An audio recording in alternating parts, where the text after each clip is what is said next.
고센TV 시청자 여러분 안녕하세요. 마에스트로나입니다. 성도님이 만일에 어떠한 죄를 지었다고 가정을 해보겠습니다. 저도 저도 포함시킵시다.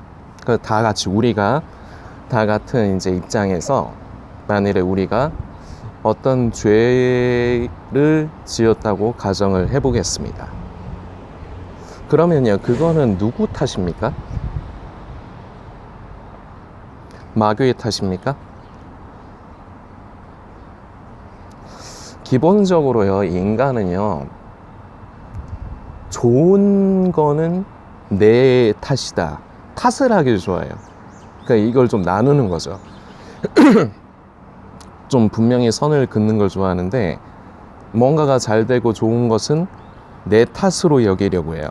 내 덕분이다. 이렇게 하기를 좋아하고요. 뭔가 안 좋은 일이나 나쁜 일은요, 그거는 저 사람 때문이다. 이런 식으로 타인에게 그 책임을 전가하기를 좋아합니다. 그래서요, 우리 인간은요, 죄를 지으면요, 마귀가 나를 공격을 해서, 마귀가 나를 시험에 빠뜨려서 내가 하나님 앞에 죄를 지었다. 마귀의 탓이다. 이렇게 하기가 쉽습니다. 그런데 좀 생각을 해봐야 되는 게 있습니다. 진짜로 그게 다 마귀의 탓인가? 저는 그렇게 생각하지 않아요. 마귀는요, 우리가 어떠한 죄에 빠질 수 있도록 계기를 줘요.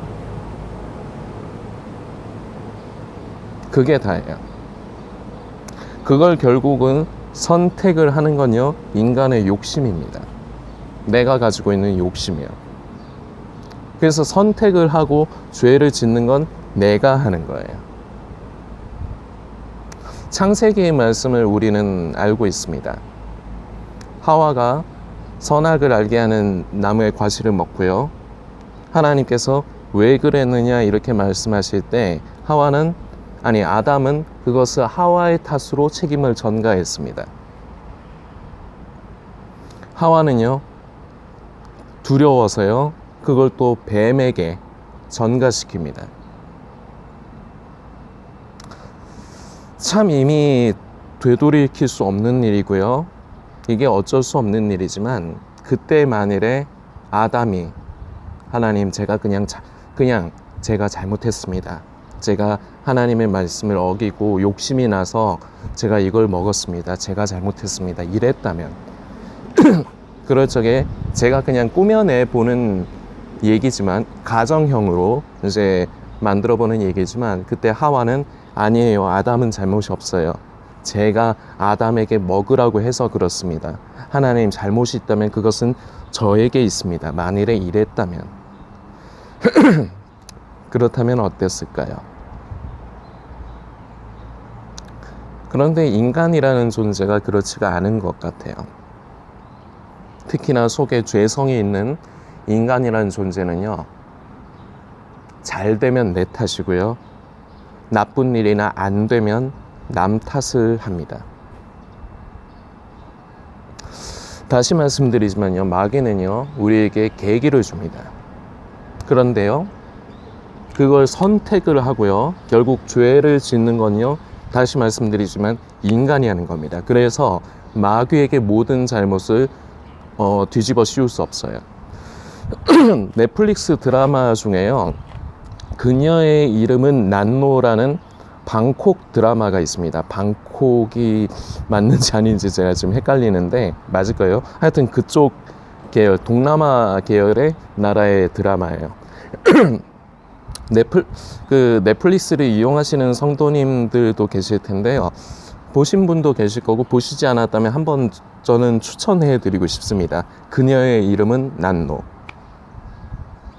그리고요, 넷플릭스를 이용하시지 않아도요, 저도 전에 넷플릭스 이용하지 않았을 때에는 그 유튜브에서 요약 영상이 있어요. 그래서 이제 검색창에다가 그녀의 이름은 난노 검색하시면은 그 스토리 요약해 놓은 거 이제 올라오는 것들이 많이 있을 겁니다. 그걸 한번 보셨으면 좋겠어요. 보면은 그 난노라는 여성 캐릭터가 있는데요. 정체가 불분명합니다. 그게 저도 지금 난노를 계속 보고 있는데요. 시즌 2까지가 있거든요. 근데 제가 시즌 1까지를 다 봤어요. 근데 이제 지금 별로 땡기지가 않아갖고 시즌 2를 지금 보진 않았는데, 그걸 다 보면은 제가 무슨 결론을 내릴 수 있겠는지는 모르겠지만 정체가 뭔지를 모르겠어요. 이 난노라는 여성이 그 정체가 뭔지는 모르겠어요. 악마인가? 그래서 좀 신비한 존재예요. 그런데요, 이 난노는요, 이제 매번 이제 화마다 1화, 2화 이런 식으로 진행되잖아요. 매번의 화마다 어떤 학교를 옮겨가면서요, 그 학교에서 어떤 자극을 조금만 주면은 될 법한 어떤 타겟을 찾아요. 그래서 그 타겟에게 그 욕구, 그 욕망, 그 죄를 자극을 줘요. 그런데요, 보면은요, 이런 장면들도 있거든요.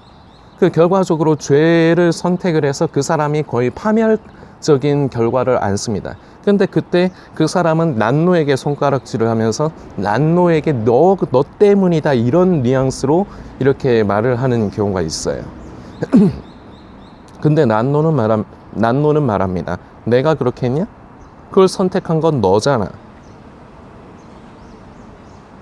난노는요, 계기만 줘요. 근데 제가 이 난노를 왜 그녀의 이름은 난노를 왜 성도님들께서 한번 보셨으면 좋겠다고 말씀을 드리는 게, 이게 사단이 역사하는 방법이랑 아주 똑같아요. 그 난노가 하는 방식이 계기를 줘요. 그 속에 있는 어떤 인간의 욕망과 욕구를 자극을 합니다. 그런데 난노의 역할은요, 거기까지만이에요. 자극을 주면요, 고민을 하다가 그걸 결국은 선택하는 건 인간입니다. 성도님들께서 이것을 조심하셔야 됩니다. 그 욕구와 욕망을 자극을 주는 것, 마귀가 우리에게 자극을 주는 것. 그런데요, 대부분은 이 부분에 취약합니다. 약해요. 마귀가요, 조금만 자극을 줘도요, 그 덥석 물어버릴 사람이 많아요. 교회 안 다니는 사람들이요? 아니요. 교회 다니는 사람 대부분이요. 전부 다는 아니고요. 대부분이요. 조금만 자극을 주면. 왜 그러느냐? 본질이 없어서 그래요.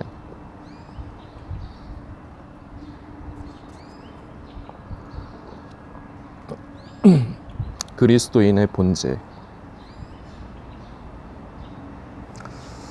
그리스도인의 그 본질, 성령님의 함께하심과 성령의 인도하심을 쫓아 순종하며 살아가는 것.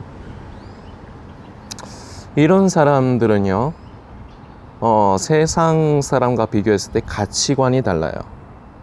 그래서 세상 사람들에게는 어떤 욕구와 욕망의 그 자극이 될 수 있지만 이 성령을 따라 살고 본질을 만지고 본질을 가지고 있는 사람들은요, 이 자극이 되지 않아요.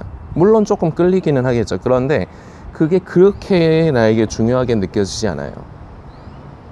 그런데 신앙의 본질, 믿음의 본질은 없이 그저 이제 예수님 오실 때 가깝다, 휴거는 가깝다 이러고만 있거나, 아니면은 종교에 갇혀서 그저 교회만 다니고 있는 대부분의 이러한 영적인 상태의 사람들은요, 마귀가요 조금만 그 성도의, 그 교인의 그 욕구와 욕망을 조금만 긁어줘도요, 대부분은요 그걸 덥석 물어버립니다. 왜냐? 그게 가치거든요. 그 사람에게 있어서는 가치거든요. 본질을 만지지 못하고요, 본질을 떠나 있으면요, 누구나가 다 이런 마귀의 이 올무에 걸려 넘어지기가 쉽습니다.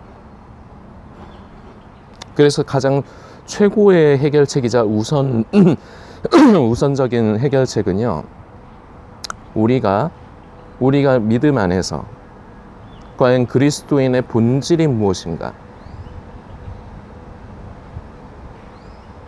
우리의 믿음의 본질이 무엇인가? 이 본질을 만지고요, 이 본질 안에 거하는 사람이 그런 마귀의 그런 올무에도 걸려 넘어지지 않을 수가 있습니다. 제가 멘토로 생각을 하는 목사님 몇 분이 계시는데, 그 중에 한 분이 제 군대 생활할 때 그 군교회 목사님이십니다. 이분은 그 심리학 박사시고요, 그리고 심리상담 연구소에서 이제 사람들을 상담을 하는 일을 하시면서 이제 군교회에서 이제 목회자로서 이제 섬기는 일까지 같이 하시는 분이신데요. 이분께서 전에 저에게 알려주신 말이 있습니다. 이게 지금도 저의 삶에 있어서 아주 중요한 말 중에 하나인데요. 이 말을 성도님들에게도 소개해 드리고자 합니다. 진리에는 절대적인 수호를, 그 이외의 것에는 자유함을. 우리는 믿음 생활 가운데서 우리가 예수님 다시 오시는 날까지 이 세상을 성도로 살아가는 여정 가운데요, 절대적으로 양보할 수 없는 진리가 있습니다. 대표적인 것이 바로 예수님만이 나를 구원하신다는 것이고, 내가 예수님을 믿음으로 나는 구원을 받는다. 이것이 바로 은혜이다라는 것입니다. 대표적인 것이지만요, 이런 사람들은요, 가치관이, 다시 말씀드리지만 세상의 사람들과 가치관이 달라요. 그런데 교회 안에도요, 그리고 심지어 이제 예수님 다시 오실 때가 가깝다고 믿는 분들 가운데도요, 세상 사람들과 똑같은 가치관을 가지고 살아가는 사람이 대부분입니다. 본인은 그렇게 생각하지 않지만요, 삶이 증거예요. 삶을 보면요, 누구도 속일 수 없어요. 그리스도인은요, 나는 예수님 믿어요, 나는 마음으로 믿어요, 나는 성도예요, 말 필요 없습니다. 삶이 증거예요.